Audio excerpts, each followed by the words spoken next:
లోపల స్ప్రింగులు ఉంటాయి. అవును, వీటి లోపల స్ప్రింగుల్ లాగా కనిపిస్తాయి. స్క్రూలు ఇట్లా ఇదిగోండి కనిపిస్తున్నాయా స్ప్రింగుల్ లోపల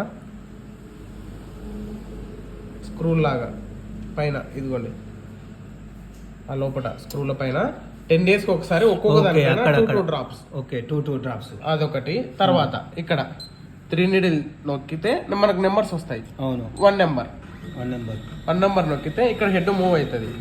మూవ్ అయిన తర్వాత ఒక బాక్స్ ఉంటది. ఈ బాక్స్ లో సగం వరకు పైన హోల్ నుంచి వేయాలి. సగం వరకు వేసి ఉంచాలి.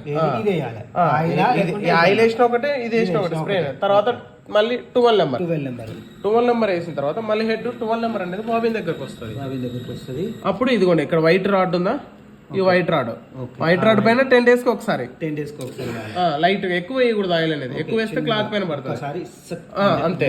తర్వాత మళ్ళీ ఇక్కడ రాడ్ ఉందా, ఈ రాడ్ కి హోల్ ఉంటది. ఇక్కడ అక్కడ ఒక హోలు, ఇక్కడ ముంగట ఒక హోల్ ఉంటుంది. క్లాత్ తీస్తే కనిపిస్తుంది. 4 days కి ఒకసారి వేయాలి. 4 days కి ఒకసారి ఆయిల్.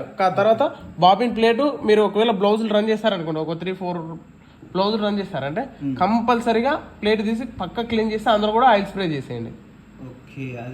ప్లేస్ జస్ట్ ఆయిల్ స్ప్రేలు అంతే.